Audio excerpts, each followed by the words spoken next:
Hey guys, I'm Tori Sterling. Welcome back to my channel. Today I'm doing a health Q&A. If you're wondering, Tori, why do you look so bad? I can tell you why. It's because my hair's wet, just got out of the shower. That's normally what happens, your hair gets wet. And I'm only wearing mascara and a little bit of a tinted brow gel and of course lip gloss because you can only ever wear lip gloss everywhere. I asked you guys on Twitter and Instagram to tweet me questions about how to get into fitness if you want to begin it but you don't know where to start.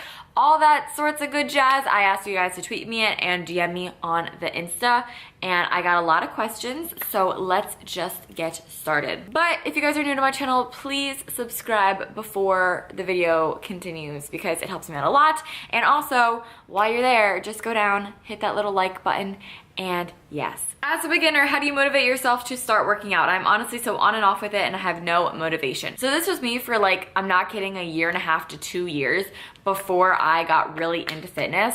And I got into fitness about a year and a half ago. So for me, how it started was honestly, one day I was sitting in Qdoba and I just hit rock bottom.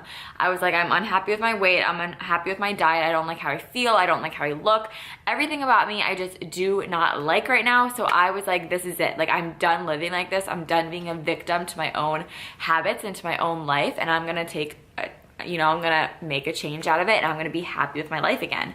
So that's what happened. And I went home and I started researching new diets and I started reading books. I read Skinny Bitch and that was amazing. Honestly, this sounds kind of harsh, but I think one day you will just hit rock bottom where you're sort of done with your lifestyle and where you really just want to get to that point that you've always wanted to be at. And honestly, it's kind of hard to get there, but I say just do it because honestly, nothing bad can come out of you starting this journey of health and fitness. Absolutely nothing can come out poorly of this. It only promotes a healthy lifestyle, a good life, happiness. Everything about health and fitness is the key to being happy. You cannot fail at this. What do you do to get out of a health funk? Hashtag losing motivation. From the very beginning, I always say take progress pictures. So from where you do not like your body, do not like how you feel, look, whatever it may be, take progress pictures as your starting photos and also write down goals. What do you want to feel like at the end of this? There is also never gonna be an end, but just say like, how do I want to feel? What do I want to accomplish? It could be something as simple as like, I wanna fit into my size 6 leggings a little bit better. Or it could be like, I wanna wake up not tired from eating junk food. Whatever it might be, write down your goals, what you want to feel like, and take pictures. When you're starting to lose motivation, first off, revisit those goals and remember why you're doing this in the first place. Secondly, I need you to remember that this is a journey. It is hard. It is a lifestyle. It's not going to be like a quick little bump in the road. But once you start and you get addicted to it, you're not going to want to stop. Trust me there. Remember that it is hard work. And even though like sometimes it feels like you're not getting to see any results, that's probably because you're just starting out.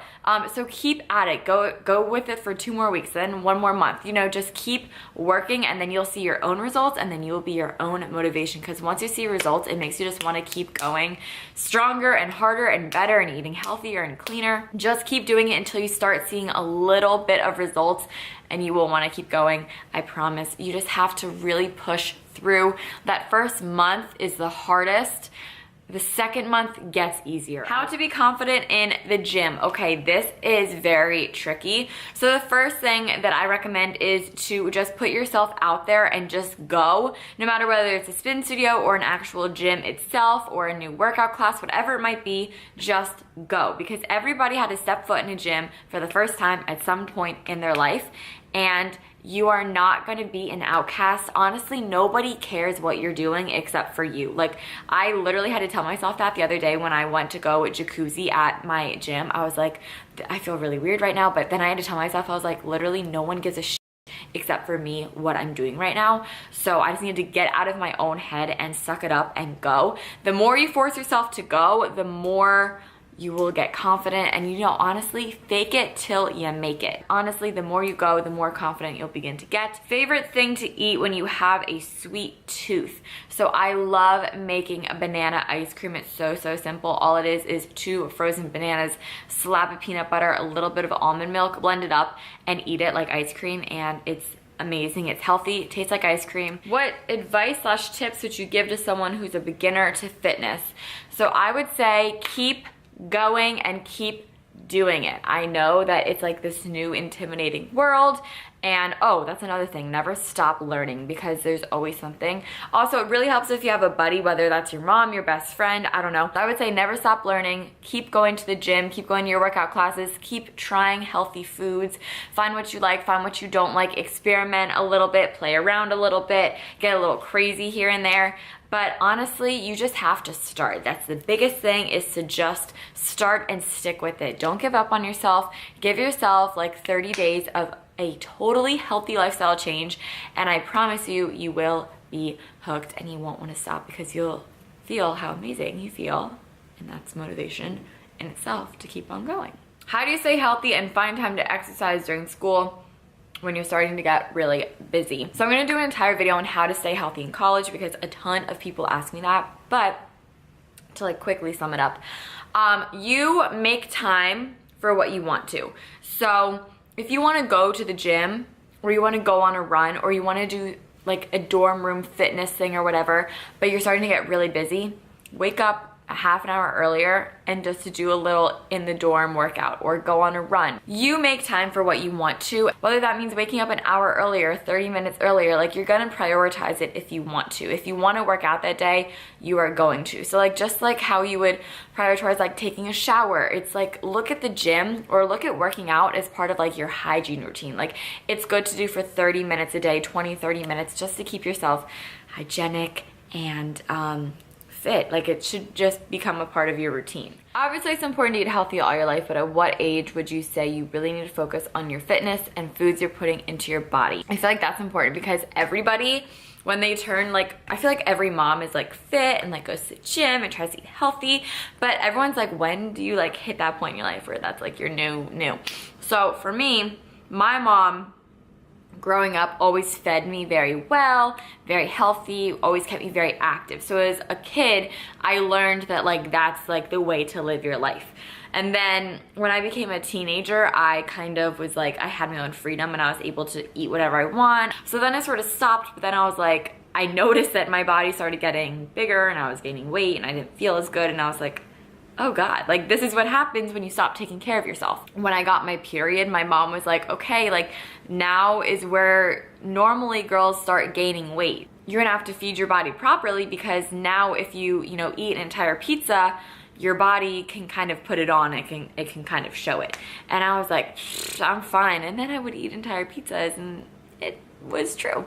So for me, I would say you have to start young, because that's just how you grow up. But obviously we're all older than young now. So I would say when you start your period is when you really should begin to eat your healthiest. And that's just because that's when your body's going through changes in puberty, and that's when your metabolism tends to begin to slow down. And if you already have your period and you're already past that, I'd say do it now. So for me, it's just when you get your period. That doesn't mean like you should be like 13 and like pumping a ton of iron in the gym. Like, no, it just means like go for a little run, maybe eat like some vegetables instead of like a side of french fries, you know what I mean? Just like little substitutes here and there to incorporate healthy habits into your daily life. Okay, this is a good question. How often should you work out during the week, and for what duration? So that really depends on you and your schedule. I would always recommend to work out at least 3 to 4 times a week. And then for how long, it depends on the workout. Like if you're doing like a HIIT, you can only, 20 minutes is enough for that. If you're doing like lifting and stuff, maybe like 45 minutes. If you're doing like a spin class, that's a 45-minute class. If you're running or you're sprinting, you can only do that for like however long you want. Like if you're sprinting, let's say like a 15-minute, sprint training thing, and if you're running like a 5-mile run, that's like a 50-minute thing. So it really just depends on the workout for the duration, but I would definitely say 3 to 4 times a week. Once a day is fine. I'm crazy and I work out literally 4 times a day, like 6 days a week. So I don't know why I do that, honestly. I just do it because it's kind of like addicting at this point. So when I say workout, I mean like I do like hot yoga, then I lift, and then I'll normally take like 2 spin classes a day. Or I'll take like Pilates. I'm getting into kickboxing lately, so I don't know, I just switch it up. But yeah, you definitely don't need to go as crazy as I am. I honestly think I do it just to keep myself busy, because like I work from home, I live at home. I don't really have like friends that live at home right now. They're all back at college. So it's kind of like I just leave my house to keep me busy. and I don't want to go to Starbucks and sit on my laptop, so I just work out all the time. That's like my logic in my head. You don't need to do that. I'm crazy about that. I don't know why I do that, honestly. But 3 to 4 times a week definitely is good. Once a day, totally fine. And the duration depends on you. Just make sure that you get a good sweat on and you feel like you're actually accomplishing something, because it's a waste if you go to the gym and you just sort of sit there and you like do like 5 crunches and you're like, okay, I'm done. Like, come on. Okay, this is also another really important question that I do feel kind of strongly about. How do you deal with body imperfections after consistently working out for a long time? I know it can be discouraging because you can seemingly be doing everything right and not have the perfect body. I'd love to hear your response. So working out is not just about the physical aspect of it. Like, I work out so much and I don't have like cut abs. I don't have perfectly toned arms. Like, that's just no. But I feel so much better. And like every time I see a picture of myself, I'm not like, really, Tori? Because I know I'm not letting myself go. Like, I'm not, you know, being like, whatever, like, let me just eat these cheese fries and call it a day. No, I'm eating right. I'm working out a ton. So even though it can be discouraging that you don't have the perfect body, I just want you to remember that all the Instagram models that you see, or, you know, Kylie Jenner, a lot of times they're either photoshopped or they know how to pose their body right. No one has a perfect body because everyone has the idea of what a perfect body is. Like, it's very personal. Like, for me, if I could sculpt the perfect body, it's totally probably not what you would think of as the perfect body. Your body is not gonna be like anyone else's body. It's unique, it's individual, it's special. That's what makes it cool. It's your own body, it's your home. Okay, so a bunch of these questions I have pretty much answered all of the questions to. I keep getting like pretty much the same questions asked a bunch of times, which is fine because that means everyone wants to know the answers. But I think I answered them to the best of my ability. So that is it. I hope you guys enjoyed this video. I hope it helped you out in some way. Comment your biggest health tip for any beginners that are watching this vid and want to know how to get started. Love you guys. Thank you guys for watching even when I looked like a little drowned rat. Love you guys, and I'll talk to you in my next video. Subscribe. Goodbye.